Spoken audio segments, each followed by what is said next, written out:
Good morning. Welcome. My name is Vasilis Kyritsis. I'm one of the co-owners of the Clumsies.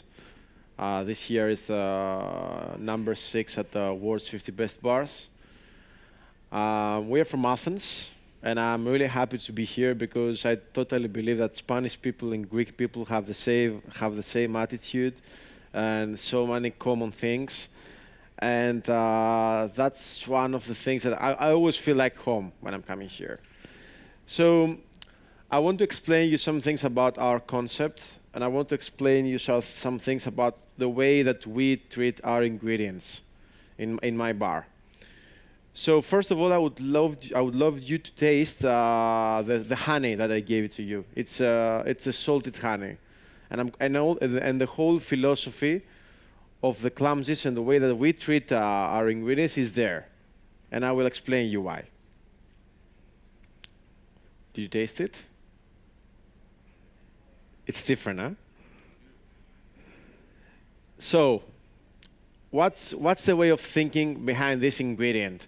What we think about this ingredient is that we have the most simple thing that every bar uses, which is honey. But at the same time, it's a very tasteful flavor that everyone loves. Is that true? Makes sense? Almost all the bars using honey to their places, and that's good. But at the Clumsies, we want to make more innovative things. We want to explore more our ingredients. So we decided to make it a little bit more complex. So instead of dilute our honey with plain water, which doesn't contain any details, we decided to dilute our honey with coconut water. So coconut water is quite more acid. It has longer aftertaste than plain water, and makes our final result more let's say interesting.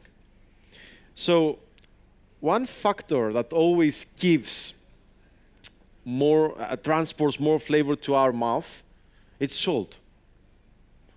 If you use smaller or bigger amount of salt in your ingredients, you highlight your flavors all the time.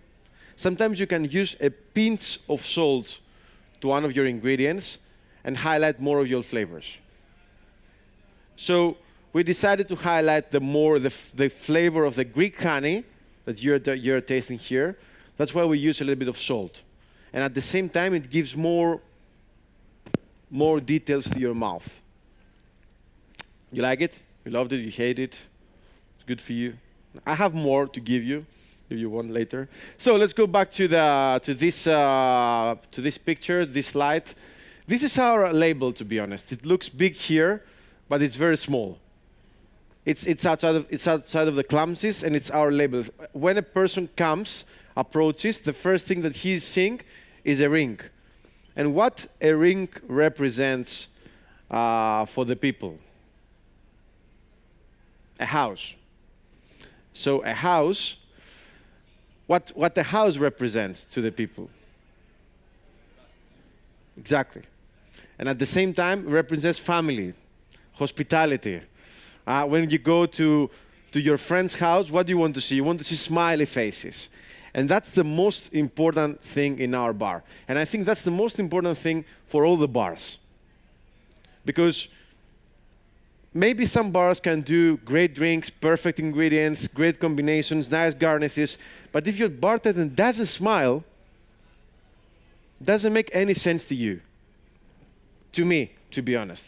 I prefer a smiley, open bartender and a good drink than a perfect drink with a bartender like that. And I think we're all Mediterranean people, and I think we all appreciate that. So, and as I told you, bars are not the walls. Bars, oh, that's okay, no problem. You're the Clumsy seminar, so that's why these things happening, no problem. So, here are all the partners. We are the 5 partners. Hello, good morning. Before you sit, you can please bring those here.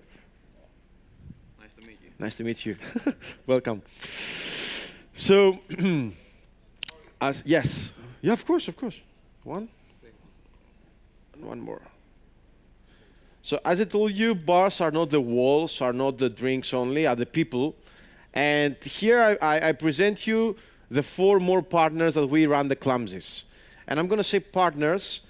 It's not partners, it's a family. I mean, we're all sitting in the table and we're sharing ideas, and all the people here are doing different things. And I think that's the importance, and that's the success of the Clumsies. Because, for example, this guy, Nikos, it's also a bartender, very, very famous bartender, and he's one of the best, for me, bartenders in Greece. And we collaborate so many years in different bars, and I think we have a strong friendship. This guy is, he used to work on a different thing, but he's also, now he's traveling a lot. He's going to different countries. He's having cocktails, he's having food, and he's coming back with so many ideas, even if he's not a bartender. So this guy is also the architecture of our bar. He designed every small detail that you can find at the Clumsies, and he specialized on making bars. So imagine how important it was to us to have this person to our team. And this guy ran all the economic things, all the fees, all the payments, all the things that the bartenders sometimes cannot stand. So 5 partners sitting on the table, sharing different ideas, and at the same time having a great result. And I think that's the success of the Clumsies. That's the most important thing. Sharing. And sometimes bartenders think that they can get inspired only from other bartenders. This is not true. You can inspire from everything in your life, from different things, from different educations. And I think we need to believe that. Good morning, sir. Let me give you something. Sorry. Cheers. So, and also, the second important part in our bar, it's our bar team. So these guys are all different persons that they give different things to the customers. We're always choosing with Nikos different personalities, because different personalities can approach different people. And you want different people in your bar all the time. You want your regulars, and you want different people. So, for example, this guy, he's working now, he's our head in our lab, because we have a lab upstairs, and he's doing all the prep. He's running all the ideas that we want to share with him. This guy used to be our bar back. He started at the Clumsies as a bar back, and then we promote him as a bartender, and that was a good goal for every bar back that is coming to the Clumsies, that he can be a bartender. It was a dream, let's say, that our staff chases sometimes. This guy is our head bartender. He's working all the time. He's a very hard worker. If you let him work for 12 hours, he will do it with happiness. And this is why he's loving his job. That's why this is happening, because he loves his job, which is very important. This girl, okay, she quit recently, but she used to work for us for the start of the Clumsies, since we started the Clumsies. And she's one of the most innovative, let's say, female bartenders in Greece. But now she went to London, and we are really proud of her that she's working there. And also this guy, Alex, he used to win, he won world class 2 years ago. He's also experimented with different things, different ingredients, and he's one of our favorites. So all these guys approaching different people, and that's the most important thing. And this is our bar. As I told you, Clumsies, it's like an old house. It used to be a house. It used to be a printing shop. It used to be a restaurant. It used to be a different things, because Clumsies, it's 100 years building as a place. So imagine that on a high volume situation, we serve up to 350 people at the same time, because we have 2 floors, and the main floor is quite big, but it's separated in different rooms, which means that when you get in, you don't feel that you're getting in a big bar. You feel that you're getting in a house with different rooms. And that's the main room. It's our bar. Here we have 4 stations. So bartenders work on a daily shift. We're working. We have 3 bartenders and 1 barback. On a Friday, Saturday, we have also 4 bartenders, 1 barback. Also, Clumsies is an all-day bar. I don't know, all-day bars are popular here in Spain. They are? I think they are, because I found a lot of tapas bars and these kind of things. So, all-day concept, it's very, very popular in Greece, which means that we open from the 10 in the morning, and we're closing at 2 in the night. And Friday, Saturday, we're opening at 10 in the morning, and we're closing 4 in the night. So imagine that we have to serve coffee, breakfast, comfort food, cocktails, non-alcoholic cocktails. Many things. That's the other place of the Clumsies, the other room, as I told you. And can you see the big table here, everyone? Nice. So, the big table makes sense because represents the Greek hospitality, the way that Greek people want to have fun when they go out to the bars, because they sit next to each other, and then, for example, 2 groups of friends can become one. And this is our goal at the Clumsies.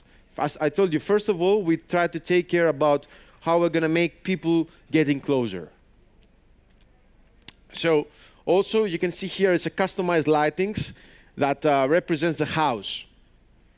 So and it's also a very good thing for customers to post it on Instagram. It's the first picture that people posting when they come to the Clumsies. Imagine that Clumsies is combined with a house. And this is very important for us. And then we go upstairs, as I told you, which we have the room. It's another place. It's quite smaller. It looks like a living room. It works a little bit different than hello, good morning. It works a little bit different than the other place. And it's like, as you can see a bookmark, and you can see a table here, a pool that people can play pool. So how it works is that we accept only 10 to 13 people there. You have to book it, and you have your personal bartender making drinks for you all night. So you can come with your friends, you can stay there, you can enjoy vintage spirits, you can enjoy customized cocktails, you can bring your own music, you can play pool, and you can enjoy the night with your friends. And as I told you, Clumsies, it's an all-day bar, so we serve food, drinks, breakfast, and these kind of things. Most of the bars, what they did in the past, and this start changing, and it's very important, is that when, for example, a bar said that I'm going to serve cocktails, they didn't give more sense to the other things, to the other stuff, which means that they had great cocktails, but not so good coffee or not so good food. This is something that we didn't want to do at the Clumsies. We tried to keep the quality, for example, of coffee at almost the same level to the drinks, which means that we have 2 different types of coffee. We have specialty coffee, and we have also Italian coffee, which is more approachable to the people, but with good quality. We have our classics, as you can see here, and we bottle them because we want to, sometimes bartenders, when they make, for example, a Negroni is 30 ml of gin, 30 ml of vermouth, 30 ml of Campari. If you work in a high volume situation, sometimes you never pour 30 ml of each in your cocktail. So you don't have the balance. But if you pre-batch everything, you put it on a bottle, you store it with that thing that we remove the air, you keep your quality more to your drinks. So what we do, for example, to the classics that they contain vermouth, which vermouth is wine, we remove the air, so we keep all the ingredients combined together, and we don't have the affection of air to the drink, which means that our vermouth doesn't oxidize. So we keep it more fresh. At the same time, we collaborate with some creative chefs in Greece, and we try to make more comfort food, but with full of flavor, which is very important. And also we do some low alcohol. Hello, welcome. How are you? We also do some non-alcoholic drinks which look like an alcoholic drink. For example, we serve gin and tonic with no alcohol. We serve Negroni with no alcohol. Because there are so many people that they cannot drink for different reasons. And we need to keep them, and we need to make them feel part of the rest of the people at drinking. So we decided instead of pouring, for example, a fruity thing with no alcohol that most of the people don't like, we decided to create, since we start, non-alcoholic gin, non-alcoholic Negroni, non-alcoholic Mai Tai, non-alcoholic Margarita. And people appreciate that. And we're going to the way that we are crafting our menus. And I really love this picture with Einstein because he says that 6 minus 3 is 6. What does that mean for you? What could it mean for you? Okay, so what does that mean for me? Never say no to the things that are coming to you. You don't reject things, guys. Most of the bartenders love to reject sometimes. An ingredient comes to you and you're saying, no, I don't like that. For example, a blue curacao might come to your hands, and you're gonna say no from the first time. I'm not gonna say use it. I'm gonna say first make your experiments with that, and if it doesn't work to you, then reject it. Don't reject things from the first sight. As Einstein says, sometimes you have to play a little bit with your ingredients. So what we keep in mind when we start making our cocktails, we always love to have a beautiful story behind. People love storytelling. People don't like only ingredients. People love a love story behind your drinks. If, for example, you have a drink with a great title and you start explaining the way that you thought about it, that would make sense to your hello, good morning. Oh, good morning. That will make sense to your customers. Also, it's good to include all the taste categories like sweet, sour, sweet and sour, umami, bitter, bittersweet. More choices to your customers, more things to enjoy. Also, sometimes we use some tricky names to our ingredients, and for example, the first tricky word that all the bartenders use to their drinks, what was it? Homemade. We used to write homemade ginger, for example, and customers getting crazy with that because it was homemade. And it was a very good trick to sell more and more drinks. Homemade syrup. Wow, customer says, I like it, I love it, because you did it with your own self. So we decided also to include to our recipes more of these names, like potion, like elixir, like solution. So people getting curious with this word and they start asking questions. And that's good for us, because since they start asking questions, we can sell more drinks. Of course, as I told you, the most important thing is to get your smiley up since you get into the bar. You have to forget all your problems, all these kind of things, and stay there. And since you get into the bar, it's like getting into the theater. As an actor gets into the theater, you need to leave everything behind you. Yeah. It's also fancy design, as I'm telling here. It's good to play, for example. One good example is the color. I use color as an ingredient in my cocktails. A color sometimes can change the way that your customers see some cocktails, and that's very, very important for me. So I'm gonna give you some guide to the menus that we have since now. We're changing our menu every 6 months. We used to change our menu every 6 months, and now we change it every year. So the first menu that we did at the Clumsies, it was calling Color and Taste Guide menu.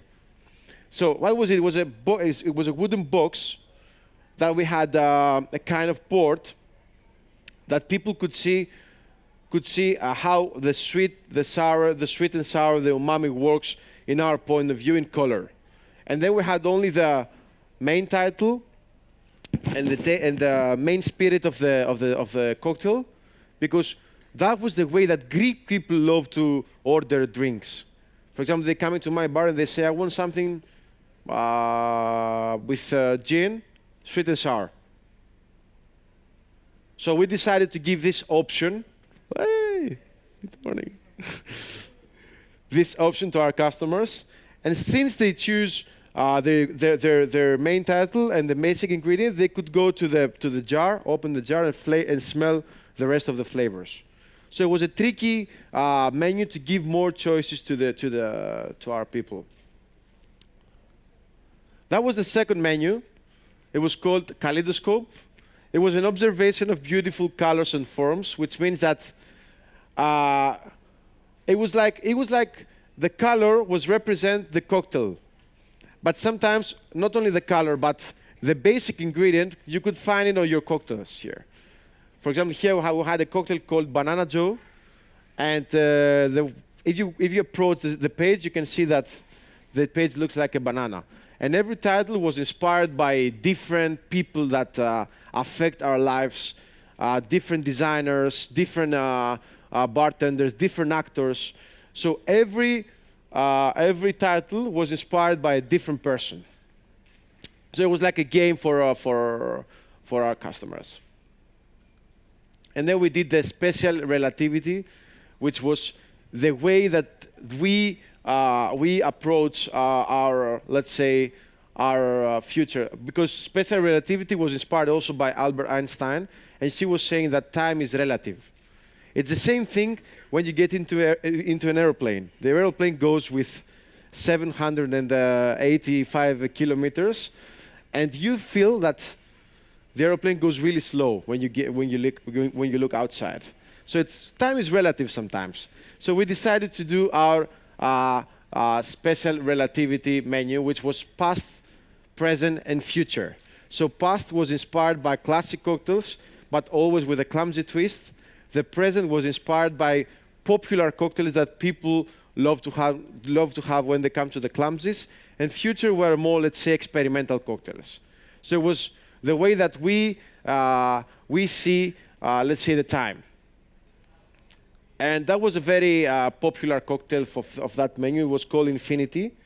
It was inspired by, let's say, the old-fashioned drink. And what we did is that we distilled liquid leaven with vodka. We want to express the flavor of the bread crust. So we decided to blend different flavors to express that bread crust.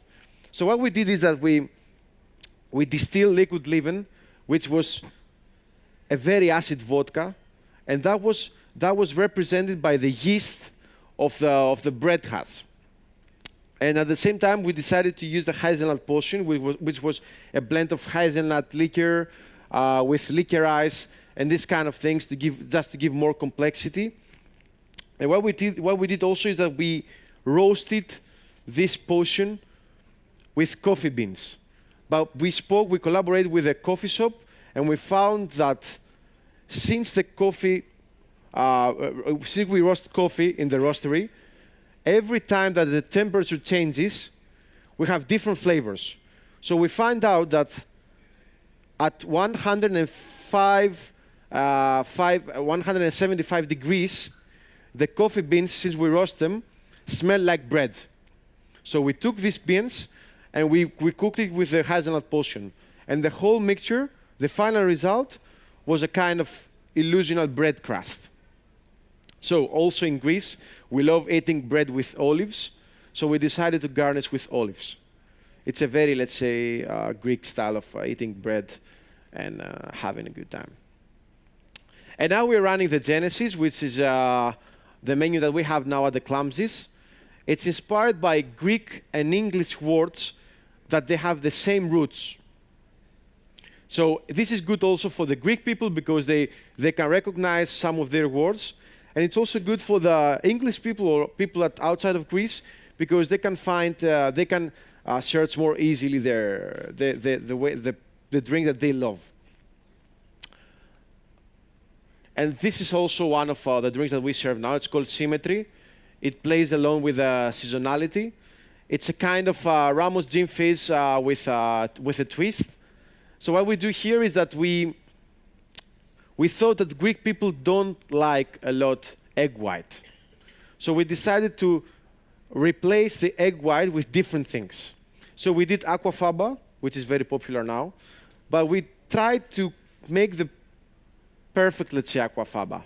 We studied a lot of how we're gonna have the less protein into the chickpeas water, and then we start making a reduction on it, and we try to reduce the protein on that, which means that it will not separate easily from the fresh lemon juice. So we have a Ramos gin fizz, and it's always like that. It doesn't separate it. If you leave it for half an hour, it will not separate it, because the biggest problem of Ramos gin fizz sometimes is that it separates really quickly, because fresh lemon juice and cream are not a good friends sometimes.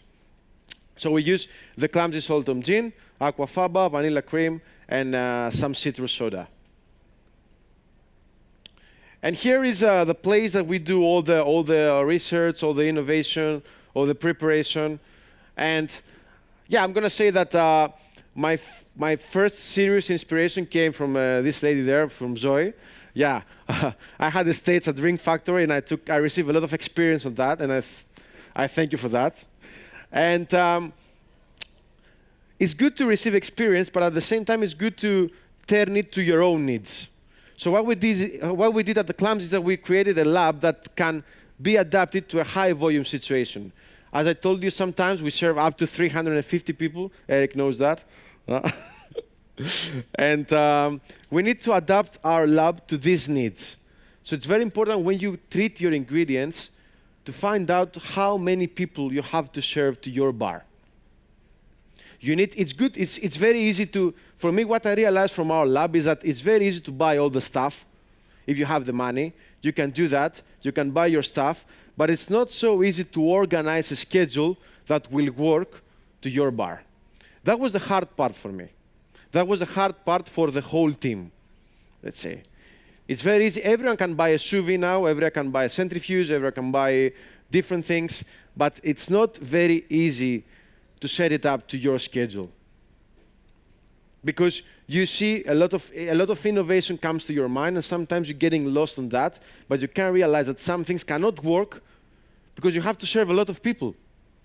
So since you start setting up something like that, you have to setting up first your needs. That's my advice. We use a lot of spices. We use a lot of friends. We really like in Greece, because in Greece, fruits, vegetables, spices, herbs are really fresh. We can find it on a daily basis, which is very important for us. And we try to work as much as we can with this kind of stuff. Also, the new project that started at the Clumsies, it's called the Fermentation Room, because we studied a lot. We studying a lot the last 3 years about that. So we decided to set up a room on the underground of the Clumsies that is going to have a big cabin with standard temperature and humidity. So that's very important, because since you start to ferment, one basic factor that can change, let's say, your final product is temperature. Temperature can speed up or slow down your fermentations, and that's something that you don't want. Because if you want to have consistency to your ingredients, you need to keep all the factors in mind. So the basic factor for our fermented things was the temperature. So we decided to design this cabin here since you put your stuff there, if you want to ferment it, for example, to 22 degrees, it's going to stay always to 22 degrees. You don't have any changes. And that's very important for us. Also, I want you to taste the other sample that I gave it to you. If you don't have that, I can give you some. Cheers.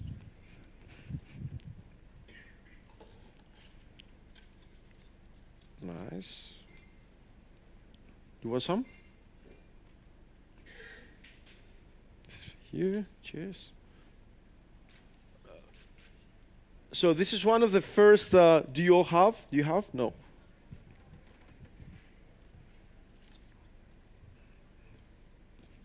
Cheers, man. It's for you.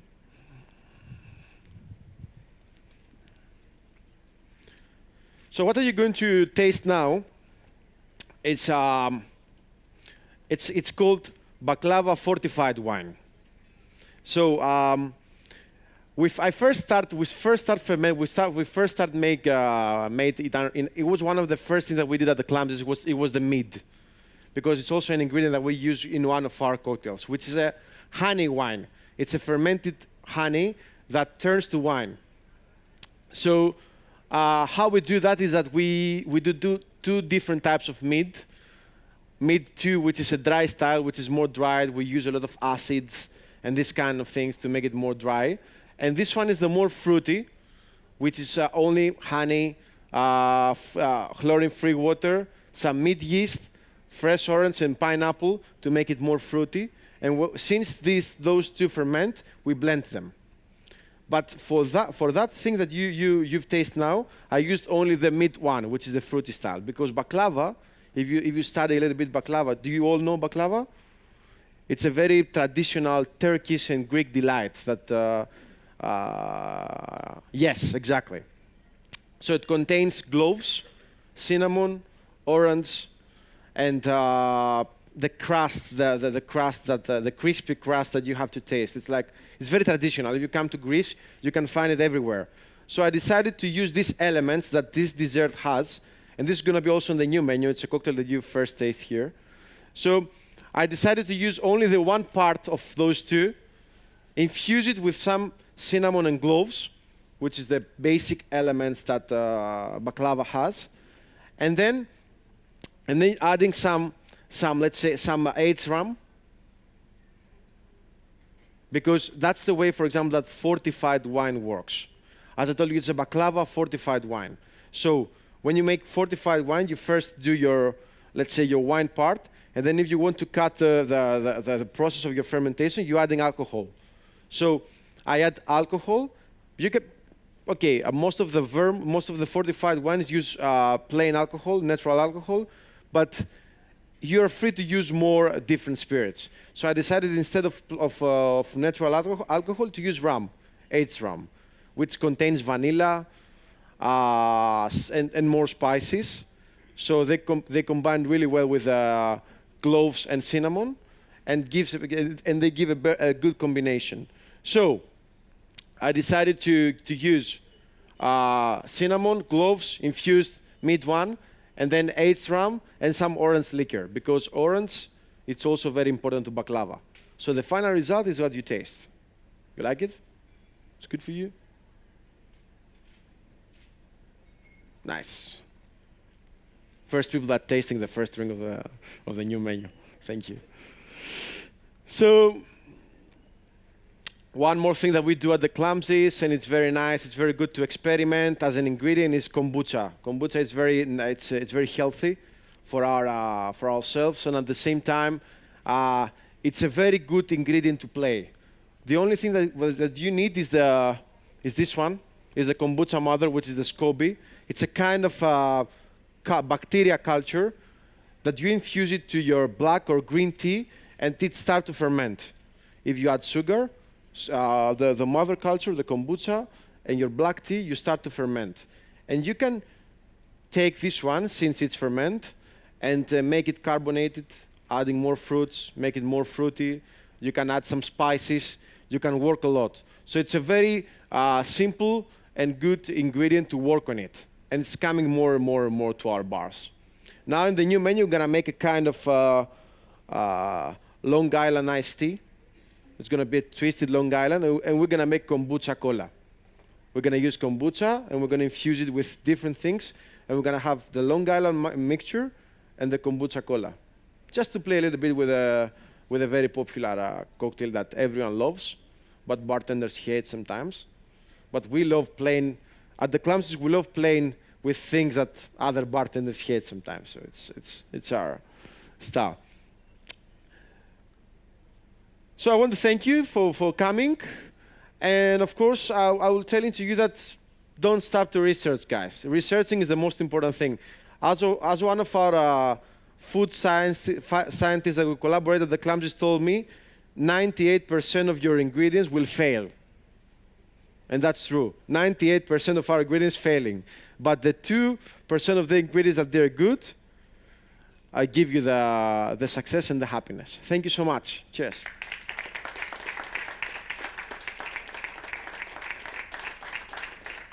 Thank you. So you have any questions? We can... Yes. So the pre-batch cocktails, Mm-hmm. you already dilute them in the bowl, or you No. No, because we want to keep the, let's say, the show, yeah. Yeah, we just pre-batch them, especially those who have vermouth or these kind of things, because it keeps the consistency in high levels. Because since you pour 100 ml, for example, of a pre-batch Negroni, you will not have different recipe if you pour 100 ml or 90 ml, because it's pre-batched. For consistency. Yeah. And if you have to work on a high volume situation, you need to keep in mind that. It's easier. Because we are humans, we cannot pour all the time 90 ml, 30, 30, 30. Doesn't work. Even if you do with jigger. Yeah. Because most of us, what we do is that we pour, and then we do like that. So you never pour 30 ml. You never know how much you Yeah. pour. Yeah, you never have the same cocktail. I'm not going to say that if you pre-batch, you're going to have the same cocktail, but you're getting closer to... And even for business, like, you know, you got 30 ml of Campari, 30 ml of vermouth, you know. So even for business, at the end of the month, you just know it. Yeah, you can do more drinks, for sure. But in our bar, the maximum time that cocktail has to be done is 1.5 minutes. Everything has to be finished. Yeah, so otherwise we're wasting time, we're losing money. Our customers are not happy because Greek people want to have their drink now. So we need to adapt. We always need to adapt. Same as Spain then. Yeah, yeah, we're Mediterranean people who have the same attitude. Yeah. What is the percentage of Greeks and tourists or expats in your bar? Well, that's a very good question. We have more Everyone Greek... speaks English or what? On winter, we have around 70% of Greek people and 30% of tourists. But since we go to the world's 50 best bars, which works as a good guide for us, especially on summer, I will tell you that 80% of people are tourists and 20% are Greeks, because Greeks go to the islands and these kind of things. So it's different depending the season. On winter, we have more Greeks. On summer, we have more tourists. But the good thing for Greece now is that on the old times, tourists used to come to Athens only to transport, to get transport to the islands. Now, they're staying 2-3 days more in Athens because they have things to do. We have restaurants, we have bars, we have different things to enjoy. So what I'm saying is that for smaller cities, it's good to have big community of bars. It's not only about one bar or one restaurant or one coffee shop. We have to think that if someone has more choices, he will come more and more and more to your city. And this is how we work this is how we think in our bar. Nice. Cheers. Have more questions? Good. Good. Thank you so much. Thank you. Thank you. Thank you for coming.